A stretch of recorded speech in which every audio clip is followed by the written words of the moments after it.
She was 7 months pregnant, stranded on the edge of known space, with nothing but 16 credits to her name, and a promise whispered to her unborn child. When an alien sovereign, haunted by his own tragic past, stopped in his tracks and changed both of their destinies forever. What follows is a story of survival, trust, and a love that defied the stars. If you are new to the channel, then please subscribe to the channel and like the video, and tell us in the comments where are you watching from. Now, let's jump into the story. Mira Rosenthal shifted on the cold metal bench of the Aurora Ring's central plaza. Her hands rested on her swollen belly. Now, 7 months into a pregnancy, she had never expected to face alone. Around her, thousands of travelers hurried past beneath the vast glass dome. 2 suns painted the skies in glowing hues of orange and violet, yet no one seemed to notice the young woman who sat silently in their midst. To the endless crowd, she was invisible, just another forgotten traveler lost in the noise of the universe. Her worn wrist communicator flashed the cruel truth. She had only 16 credits left. That was barely enough for a single meal tablet, nowhere near the price of a small sleeping pod or safe passage back to Earth. She had once believed her life would unfold among the stars with purpose, but now she was stranded in the galaxy's busiest station, with no job, no home, and no family to lean on. Mira had come here as a trained botanist, specializing in xenobiology.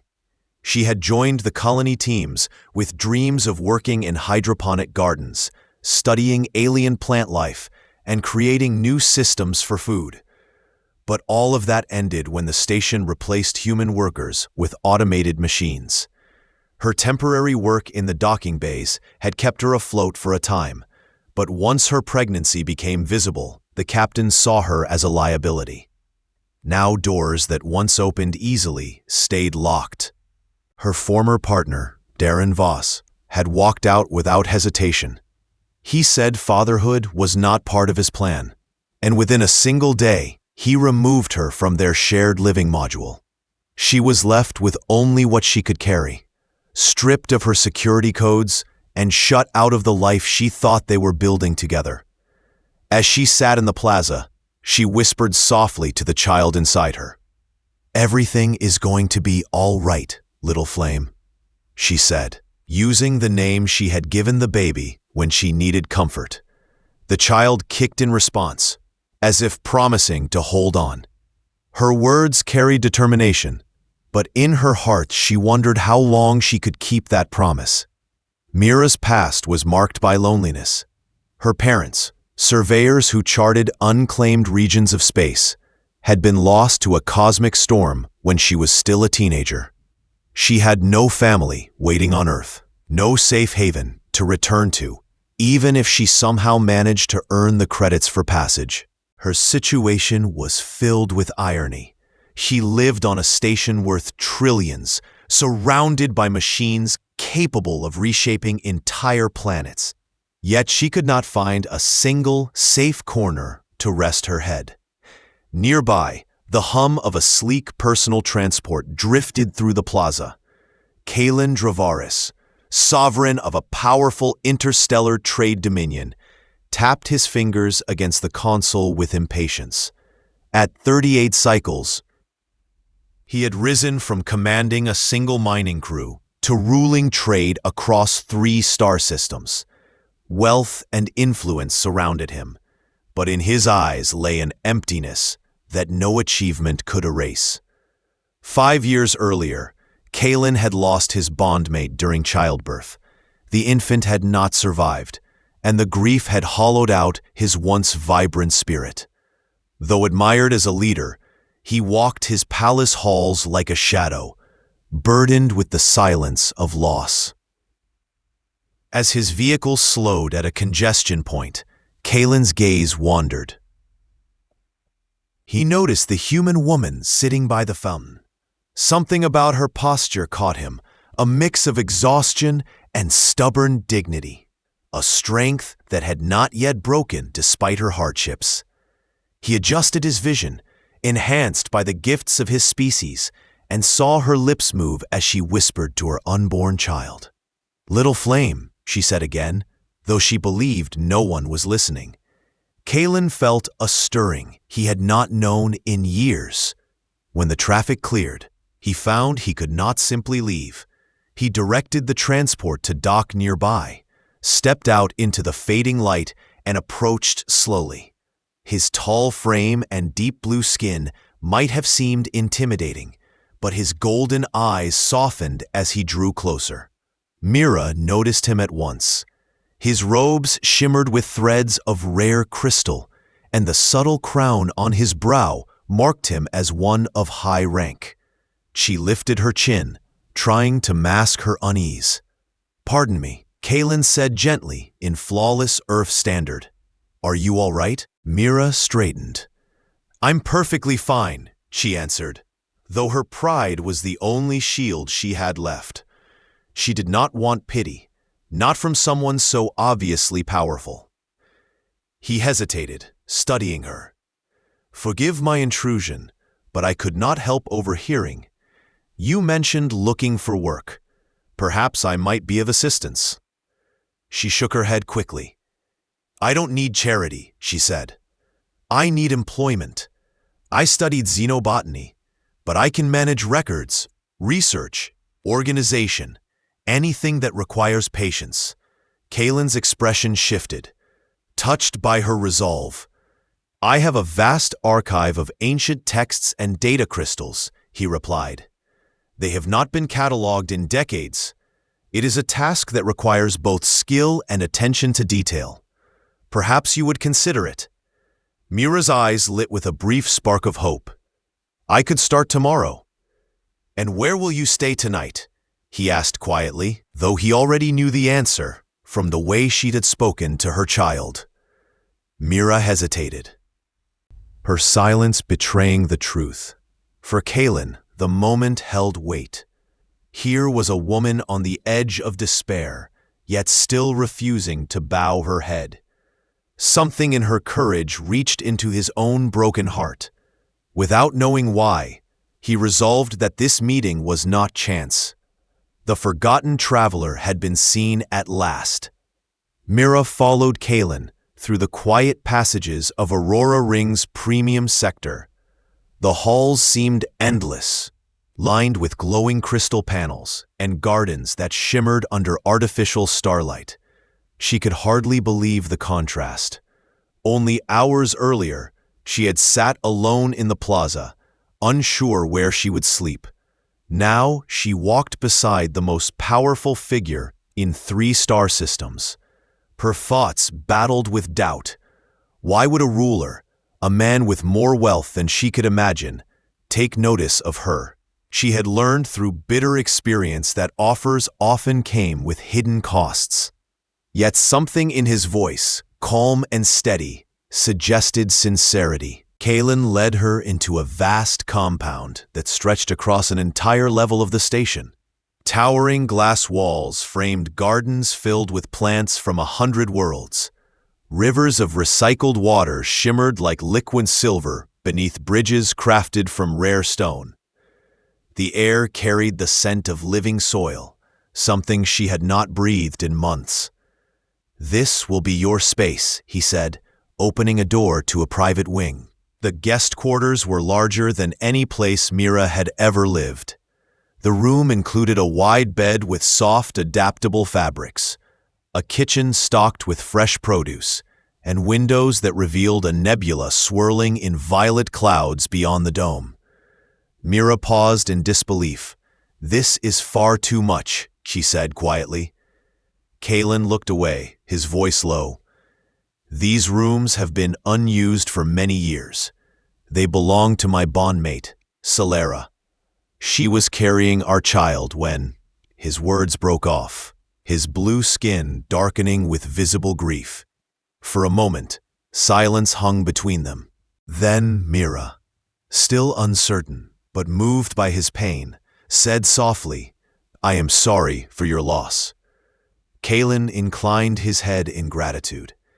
She would have wanted these spaces filled with life, not left to gather dust. He set a small bundle of clothing on the bed. These were hers, adaptable garments. They may be useful during your pregnancy. Mira touched the fabrics, unsure how to respond. She saw the sadness in his golden eyes and understood that his kindness came not from pity, but from memory. The next morning, she began her work in his archive. The library stretched across multiple chambers, filled with shelves of data crystals, ancient scrolls, and even fragile paper books carried from Earth centuries ago. The task was daunting, but her mind quickly engaged. As she handled the texts, she felt something awaken inside her, a reminder of the botanist who once dreamed of contributing knowledge to the stars. Kaylin checked on her often, not as a master watching a servant, but as someone genuinely curious. Over meals, they spoke of many things. She told him of her parents, explorers who vanished when she was 16. She explained how she studied plant life to feel closer to them, to continue their mission of discovery. Kaylin shared stories of his trade negotiations, of the challenges in balancing prosperity with fairness among diverse species. Yet the heart of their conversations was always more personal. He described Silara's laughter, how it once changed the color of his skin to its brightest blue. Mira listened with respect, not intruding, but allowing him to release the grief he had carried in silence for years. Slowly, the walls between them lowered. Over time, a fragile trust formed. Kaylin's sadness softened in her presence, while Mira felt a safety she had not known since childhood. She noticed the way his golden eyes lingered on her when she entered a room, and how his tone warmed when he addressed her. Her work in the library gave her new purpose. She organized rare volumes, translated ancient texts, and even discovered a forgotten collection of Earth's early poetry, stored on delicate crystalline matrices. When she showed Kaylin her progress, his expression carried something more than approval. It was admiration. Weeks passed, and their routine deepened.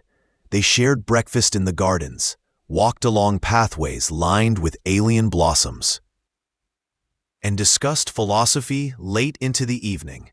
For the first time in months, Mira felt hope. Her unborn child might yet have a future. But hope often stands on fragile ground. One afternoon, while she reached for a high shelf, a sudden pain cut through her. She gripped the crystalline frame to steady herself, her face turning pale. Fear rushed over her. "No," she whispered, her voice trembling. "It's too soon. I'm only 32 weeks. Kaylin appeared at her side in an instant, his six-fingered hand steadying her. His golden eyes sharpened with alarm. "Mira, what is it?" "The baby," she gasped. "The baby is coming." Without hesitation, Kaylin lifted her effortlessly into his arms. His species carried strength beyond human limits, and he moved with urgency through the corridors. The normally composed ruler, known for his careful diplomacy, now carried only one thought in his mind: protect her. The compound's attendants stepped aside as he hurried to his transport. The vehicle surged forward, weaving through station traffic with speed rarely permitted to anyone, even the sovereign himself. Kaylin's skin pulsed with deep bronze tones, his emotions visible to all who saw him. Mira clutched his robes, her breathing ragged. "You don't have to stay," she whispered between contractions. "Yes, I do," he replied firmly, his voice steady even as his heart pounded. "You are not alone, not anymore."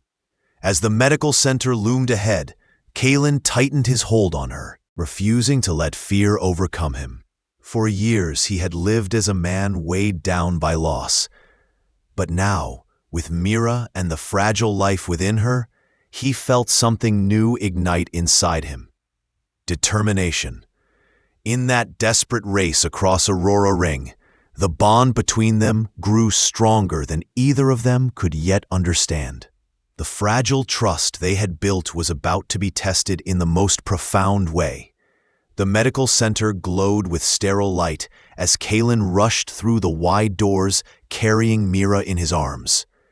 Doctors and nurses, both human and alien, sprang into motion the moment they saw her condition. She was pale, her breaths sharp, her hands gripping his sleeve as another contraction gripped her body. 32 weeks, she whispered, fear flooding her eyes. It's too soon. The chief physician, a seasoned human named Dr. Halberd, quickly directed the staff. Get her to delivery. Stabilize her vitals. We may need neonatal support. Kalen refused to let go until a nurse gently guided him aside. His golden eyes never left Mira. For the first time in years, he felt completely helpless. All his power, all his wealth, none of it mattered here. What mattered was the fragile woman fighting to bring new life into the universe. Hours passed in a blur of movement and sound. Mira's cries echoed down the hallways, and Kalen's hands clenched into fists as he waited outside. His blue skin shifted in tense shades of bronze and indigo, reflecting emotions he could no longer hide. Then at last, the sound came. A cry, faint but fierce, filled the air. Kalen's heart surged. Dr. Halberd emerged, his tired expression softening into a small smile. The child is early but strong, a boy. Just under 4 pounds, he's breathing on his own. We'll keep him in neonatal care, but his chances are excellent. Kalen exhaled for what felt like the first time all night. When they allowed him into the room, he saw Mira cradling the tiny infant, her face glowing with exhaustion and awe. His name is Noah, she whispered, her eyes meeting Kalen's. Kalen stepped closer, gazing at the small child swaddled against her chest. The boy's cry softened into small breaths, his tiny hand curling around Kalen's larger finger. In that moment, the sovereign felt something shift deep inside him. Our son, Kalen said quietly, the words slipping from his lips as naturally as breath. Mira's eyes widened at the claim, but she did not correct him. Instead, her gaze softened. Our son, she echoed, and for the first time since she had been left alone, she felt safe. The days that followed were filled with challenge and wonder. Kalen rarely left the medical center, choosing instead to sit by Mira's side, watching Noah's fragile form gain strength under the careful watch of doctors.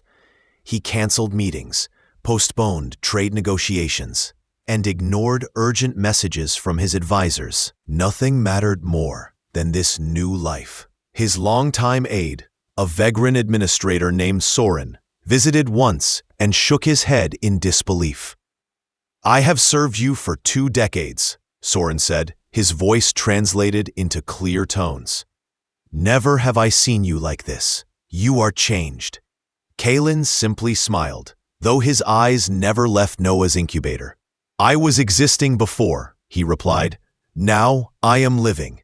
When Noah was finally strong enough to leave the neonatal unit, the compound filled with new energy. Kalen had arranged for a human nurse to assist, but he insisted on taking the night feedings himself. Many nights, Mira would wake to find him walking through the gardens at 3 in the morning, Noah resting against his chest as he pointed out constellations shining beyond the dome. Mira asked him once, during a rare quiet moment, "Why are you doing all this?"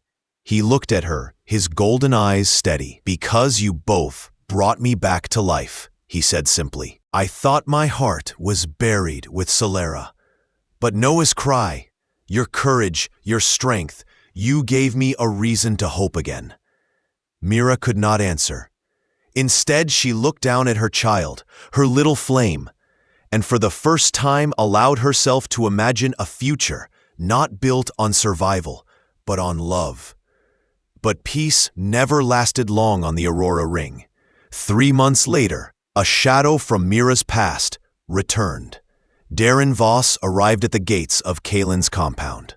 Accompanied by a colonial adjudicator, dressed in polished boots and wearing a smug grin, he carried himself like a man who smelled opportunity. "I've come for my son," Darren announced, his voice loud enough for the entire courtyard to hear. Imagine my surprise when I learned Catherine Rosenthal was living with the richest ruler in 3 systems. Quite the arrangement. Mira froze, her body stiff with shock and anger.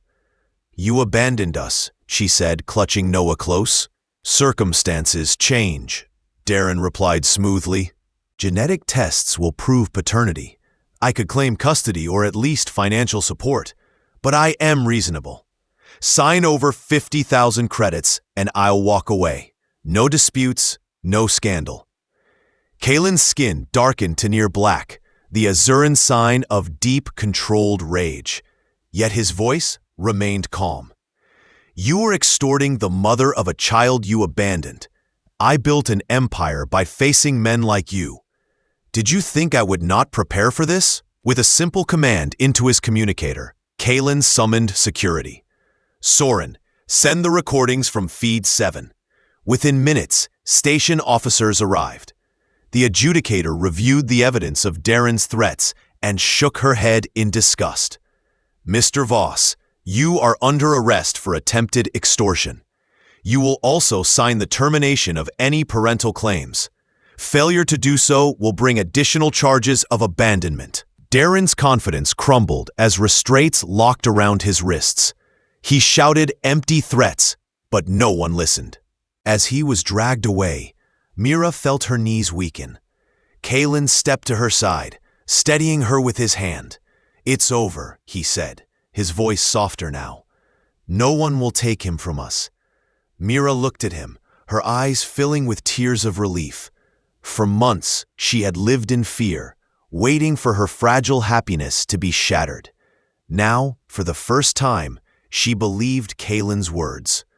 Together, they turned toward the gardens, where Noah's laughter echoed through the compound. The fragile beginning had survived its first test, and in that survival, their bond deepened into something unbreakable. Months passed, and the compound that once felt silent and heavy now overflowed with life. Noah's cries had turned into laughter, his tiny steps echoing down the crystal halls.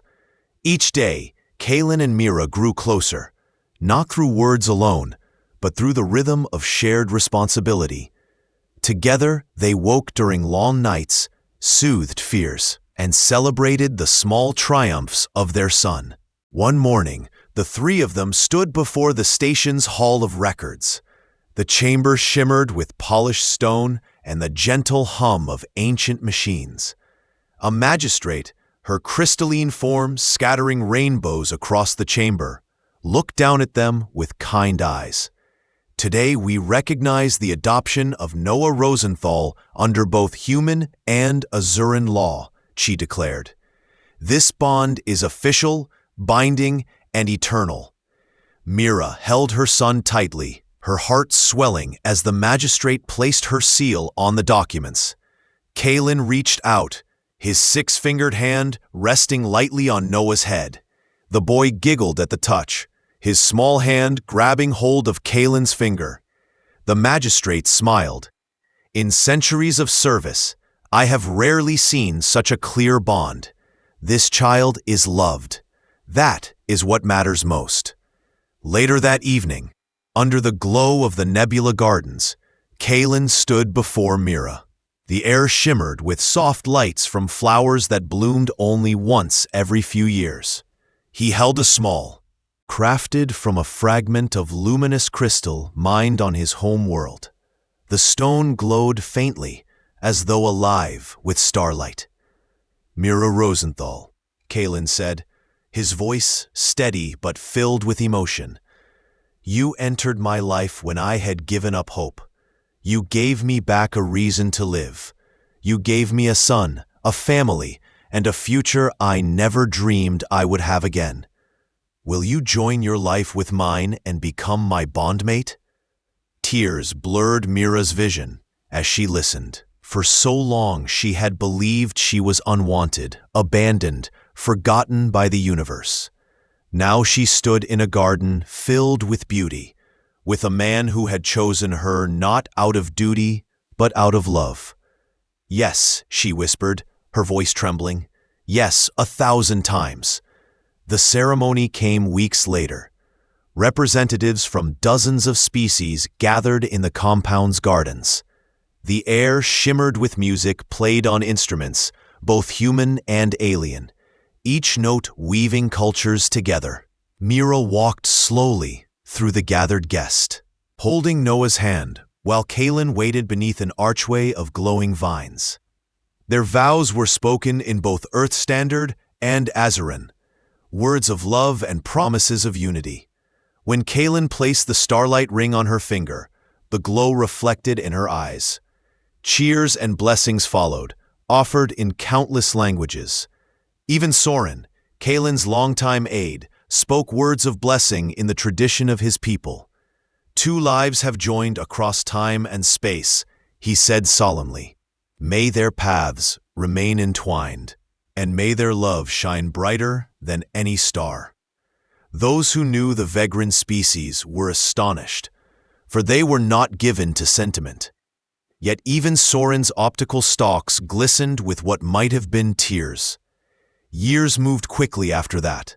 Noah grew into a lively 5-year-old, filled with curiosity and determination.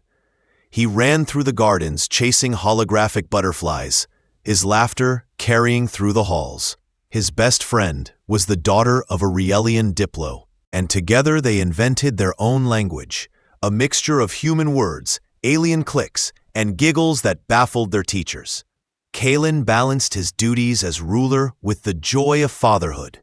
Where once he had been a distant figure surrounded by wealth, now he was a man who paused trade meetings to attend Noah's school recitals, who carried his son on his shoulders through the crowded markets, who found peace in evenings spent at home with his family. Mira continued her work in the archives, but her focus had shifted. She began recording her own story, hoping one day Noah would understand how far they had come. She wrote about loss, resilience, and the unexpected kindness that had saved her life. One afternoon, Noah came running into the garden where his parents sat. "Papa, Mama, look," he shouted proudly, holding up a sheet of paper. "I painted our family." On the page were 3 figures, one tall and blue, one smaller and human. And one childlike figure glowing with rainbow colors. Behind them, stars filled the sky. But instead of standing on the ground, the figures were drawn as constellations, holding hands across the cosmos. Mira felt her throat tighten as she studied the drawing. Kaylin reached out, pulling Noah into his arms. "It's perfect," he said softly. Noah grinned, pointing at the glowing lines he had drawn. "My teacher said to draw my family, so I made us stars. That way we'll never be apart. Even if the universe tries to hide us." Mira leaned against Kaylin, her hand resting on his. She realized that her son's words carried a truth she had long searched for. Family was not only the people you were born to. Family was the love that held you when everything else fell away. Beneath the endless dome of Aurora Ring, their constellation was complete. They were no longer broken pieces drifting in space. Together, they formed a new light, one strong enough to guide them through any darkness. And so their story became more than survival. It became a reminder that love, even when found in the most unlikely places, could reshape destiny.